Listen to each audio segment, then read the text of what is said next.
All right, good afternoon, everyone, and thank you for joining us on this Friday afternoon for a special news briefing. We're pleased to be joined by a number of important agencies in Monterey County and by our media partners in the region. I would like to introduce our guests today. And if you don't know these folks, these are good resources here in our county. So from the Department of Emergency Management, we have our director, Kelsey Scanlon. From the Pajaro Regional Flood Management Agency, we have Mark Strudley, who's the executive director. From our Department of Public Works, Parks and Facilities, we have Randy Ishii, who's our director. We have from CalTrans, Kevin Drabinski, the public information officer for this region. We are joined by Sheriff Tina Nieto from the Monterey County Sheriff's Office. And I think that covers it for our county staff. And so what I'd like to do is I'd like to start off with just a general safety discussion and some information from Kelsey Scanlon, our Director of Department of Emergency Management. And I think during her time discussion, she'll also cover our preparations and our alert and warning system. So Kelsey, welcome to the afternoon briefing. Thank you so much for putting this all together, and thank you for having us today. The Monterey County Emergency Operations Center is not currently activated.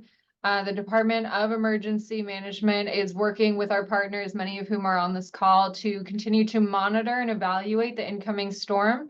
We receive regular updates regarding weather, precipitation, and forecasted hydrology along our waterways and water bodies. We continue to monitor every time that data is updated and continue to make decisions about our response efforts and ensuring that those response efforts are commensurate with the threat that is potentially facing the community. And so we appreciate everyone's diligence in monitoring the hydrographs along with us, and we'll provide regular updates if the EOC is activated. Until such time, we recommend that people continue to prepare for winter storms, specifically with regards to localized flooding, unsafe road conditions, high winds that may impact your ability to drive on the road, or impacts to trees and power outages. So we continue to message on the need for preparation at the household level, and to be cautious and mindful when monitoring the storm and engaging in the community. So thank you everyone for your time, and I'll defer to my colleagues about available preparation resources. Great, thank you so much for that introduction, Kelsey. I want to turn to Sheriff Tina Nieto now. A lot of times we get confused about different terms and definitions. And so, Sheriff, I was hoping that you might, for our media partners, kind of explain the difference between warnings and orders.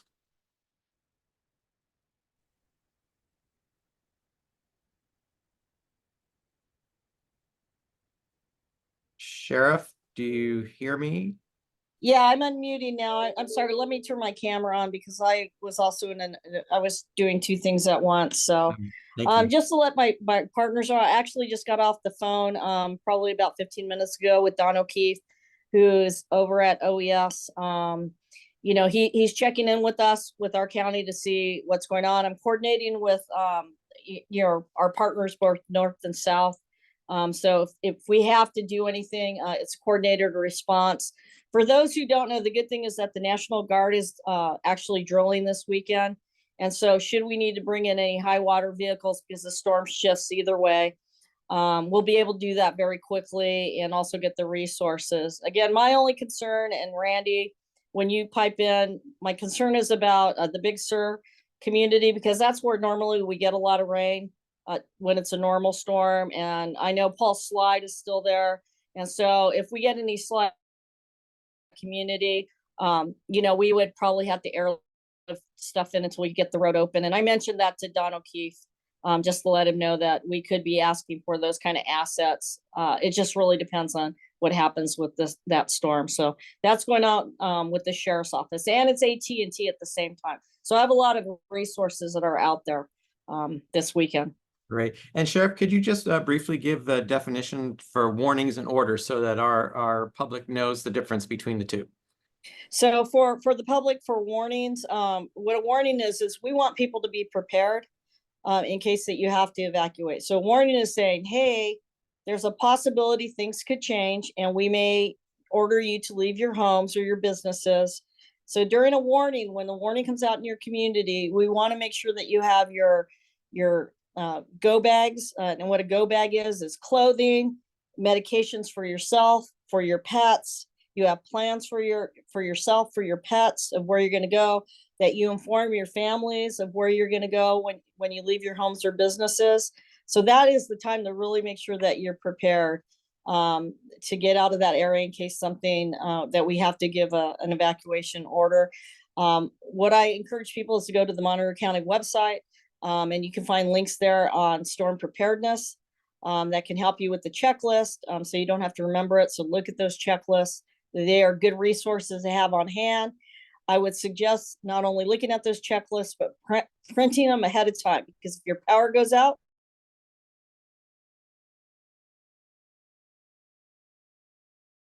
so please have that ready to go ahead of time.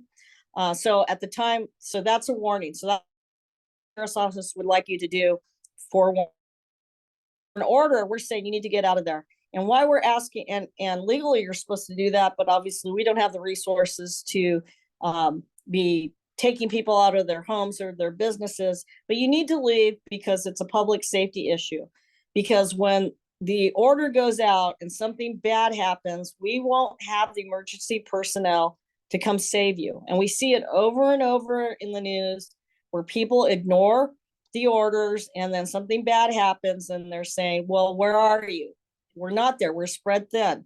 There's only so many resources. So when we give an order, we would appreciate that people would follow the order and evacuate safely. In our community, this is a rain event that we're talking about, possibly a wind event. And so when you do evacuate, that we ask you to look at whatever the evacuation maps are saying, or what direction the news is telling you to move in, or what our websites are telling you how to get out of your communities, because it could change depending on landslides, rain, trees down. But we want you to do that safely too. So when you're on the roads, which are very wet, we just encourage people to be calm, be cautious, and drive safely. Great. Thank you so much, Sheriff, and thank you for taking the time in this busy week to be on the call with us today. I want to put the attention on our road conditions now, and we are fortunate to have Randy Ishii, our Director of Public Works from the County of Monterey, as well as Kevin Drabinski from CalTrans. So Randy, why don't we talk a little bit about local road conditions on county roads, any unincorporated areas, and any areas of concern that Public Works is putting their focus on. Good afternoon, everyone. So our crews are the ones who maintain the county's roads. What we want to draw your attention to, as we have with past disaster events and ongoing throughout the calendar years, is to pay attention to and keep a link to the county's road closure and information page. That's also available on the county's Monterey County UConnect app, which is available free from the app stores. That tool is what we use to inform the public of our various road conditions. Currently, because of the river levels and because of the amount of rain that's already precipitated on the area, some roads have already been closed. Two of which come to mind are Murphy Road in the North County, east of the community of Pajaro off of Scanlon Road. That low water crossing road between Monterey County and Santa Cruz County has been closed due to the rising water levels of the Pajaro River. Another road that's been closed recently is Hartnell Road, east of US 101, south of the city of Salinas. And though we've closed that road due to the amount of water coming off those hills and silt that's come onto the road, we also remind the public, as pointed out by Sheriff Nieto, to please drive with caution, particularly during these wet events. Take that extra moment to give yourself a little bit more time to drive with caution. Give yourself plenty of time to get to your location safely. Look at the resources that we have available for you in advance. Because there could be some locations that the flooding is starting to begin, particularly in our historic low-lying areas, that extra attention needs to be paid to, and maybe the road closure has not been placed yet. We are monitoring the ever-changing weather predictions, the weather pattern, and the river levels. And we have crews available as well as our contractors available to support us through this storm event. What we ask the public to do is if you see something, please say something. Be that force multiplier to help us address an issue that you might see, whether it's a landslide, a tree blocking a road, mud in the road, or water across the road. Please call it into us. One of the avenues to do that is the Monterey County UConnect app, but by all means, please feel free to call us at either 755-4925 or 911, particularly after hours and in the course of this weekend as well. With that, I'll hand it back to our counterpart at CalTrans, Mr. Kevin Drabinski. Thank you, Randy, and thank you, Nick, for the opportunity to be here today. CalTrans, as Sheriff Nieto mentioned, the coast is a sensitive location. We continue to patrol and work closely with CHP and other public safety stakeholders. Our crews do not patrol Highway 1 on the Big Sur coast at night, but we're there during all daylight hours.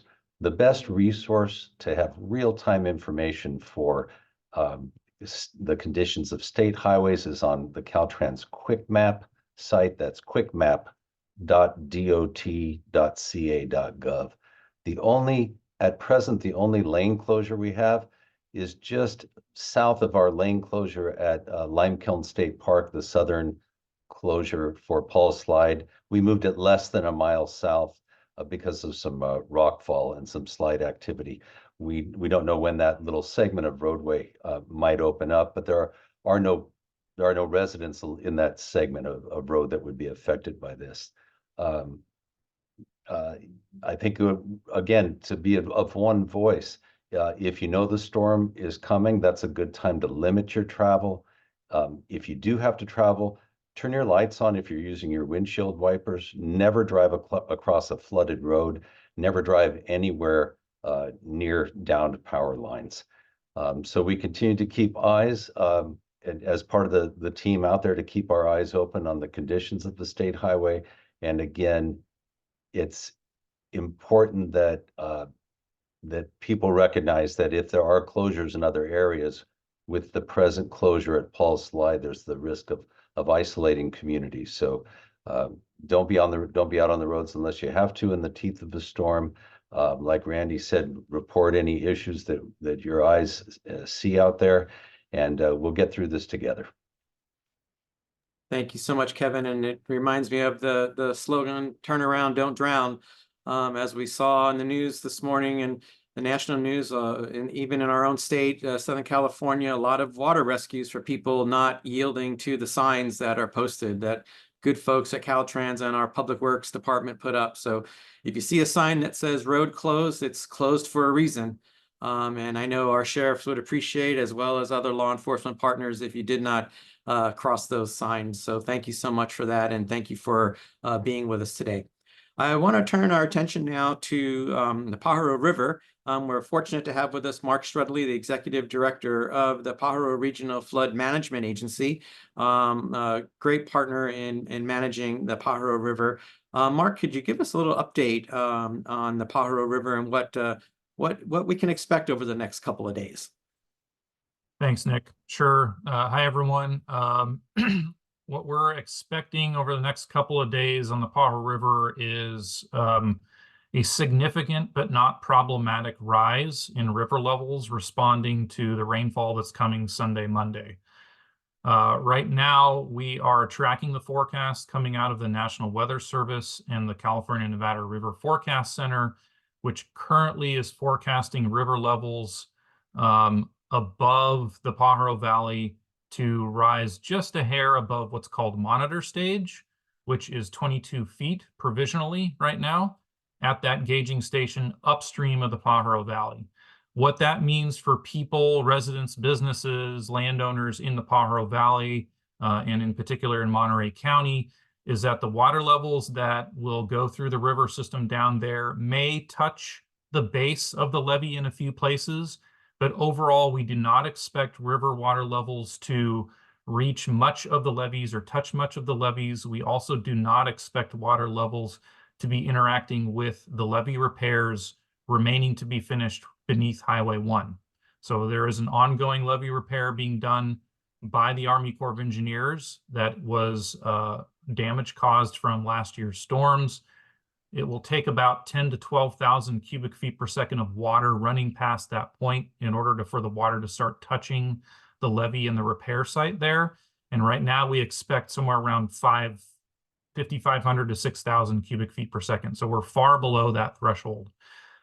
We have resources poised to engage in levee patrols if we need them to go out during the peaks on Monday into Monday night and overnight Tuesday. Right now, we don't anticipate a strong need for that. Our agency, as well as our partner agencies at the both counties, have also made all necessary preparations to ready the levee system and the river channel for these storms. That includes regular maintenance and inspections, as well as about $250,000 our agency spent in late October clearing vegetation out of the river channel up above the town of Pajaro, over about a 1.6 mile stretch of the river. So we're going into the storm system, monitoring very closely, but not overly concerned about safety to the residents and businesses of the Pajaro Valley, unless the forecast changes in a significant way. Thanks, Nick. All right, great, Mark. Thank you for that update. I really appreciate it. These are important things to remember, folks, as we approach this storm, that the amount of preparation that's been going involved with the county and our partners, and this preparation has started long before this week, believe me. All right, so I do want to turn our attention for a few minutes to some information about our alert and warning system. And the County of Monterey has a very robust alert and warning system. So in addition to in a serious emergency, we would do a reverse 911, but we also have what's called Alert Monterey County. And we put a QR code in the chat so that you could either use that QR code for your websites, the media websites, or any kind of public information that might be going out. We also disseminate this information to a number of community-based organizations to get out to the general public. But signing up for Alert Monterey County is one of the most important things that people can do to stay informed. It's a very easy process, and it allows for both text notification as well as email notifications. And so we'd encourage people to go to alertmontereycounty.org. I believe we have one of our partners from North Monterey County Fire on with us. Jess, is that you? Yeah, that's affirmative. Jess Cortez with North County Fire Protection District. I'm a division chief. We have really nothing to report at this point, but we don't have any unmet needs. At this particular point, we're just monitoring just like everybody else. And what kind of preparation work is your fire district been doing in preparation for these storms for the benefit of the media that's on today? So we can have additional staffing in place. We actually notified all our public members of possible upgrading our staffing levels in case of the river does rise. And then we actually have adjoining agencies that actually attend the same meetings to support us in the operation if need to be. Great. Well, we appreciate you being on the call with us. And so at this point, I want to open it up to some questions and see if our partners in the media have questions for anybody that's on this call. You can simply raise your hand, or you could put your questions in the chat. I'm happy to do it either way. But any of our media partners that would have any questions, please raise your hand to be recognized.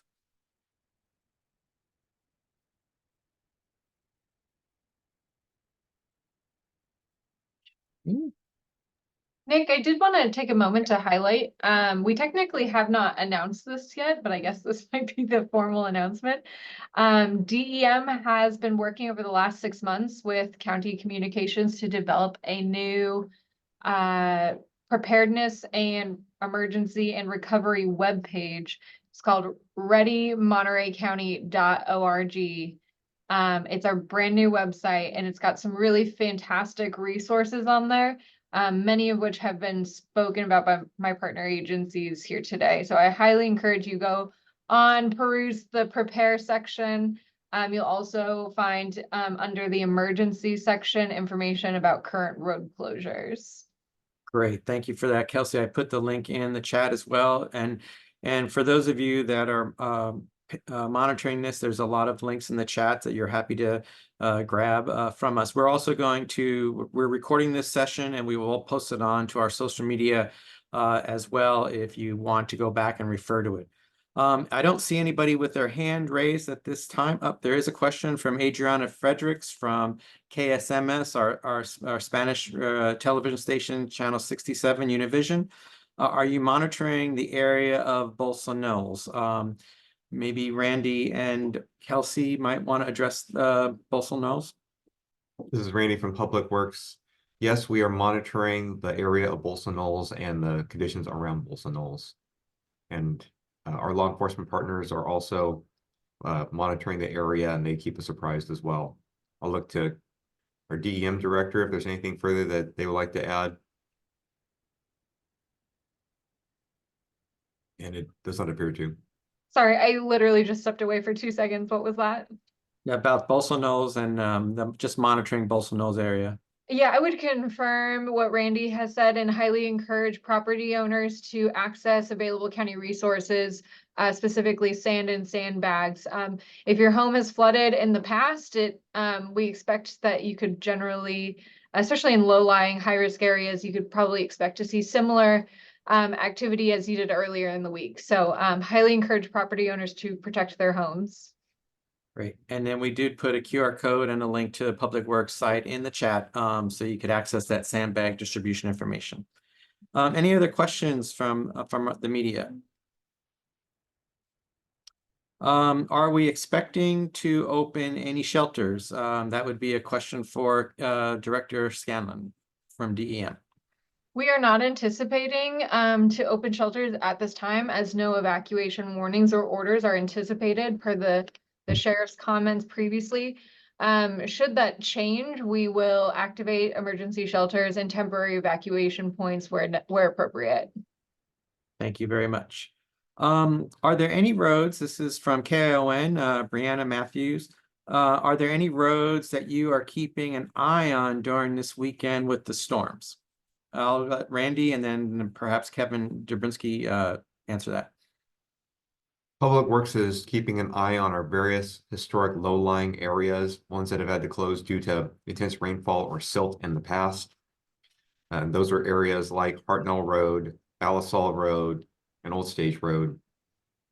So as closures do occur, as we mentioned before, please keep an eye on the road closure information page, and the CHP, California Highway Patrol, also have their own information page about road conditions. So please look at either of those two resources. So we're keeping an eye on those areas that have had to close in the past, again, due to intense rainfall and or the presence of mud flow and silt coming onto the roads. Great. And I'll hand the floor over to CalTrans. Thank you. I don't believe the Highway 1 on the Big Sur coast will disappoint us. You know, we will have some, some water, some small debris. We'll be monitoring that throughout the day. It's just that it's a vulnerable, sensitive landscape with steep inclines on the inland side, drop-offs to the ocean on the outland side. We'll continue to monitor that. Our patrols will be there through all daylight hours. Great, thank you both. And I think it's worth noting that, we have a number of roads in our county that have a lot of big trees, especially on the coast. And so when it's windy, we're asking all people that are on the roads to be vigilant, to keep an eye out for debris, falling branches and things of that nature, because those can sneak up on people at any time. So thank you both, Kevin and Randy. Any other questions from our news media? Okay, so seeing no additional questions, I do want to thank our speakers for coming to this briefing today.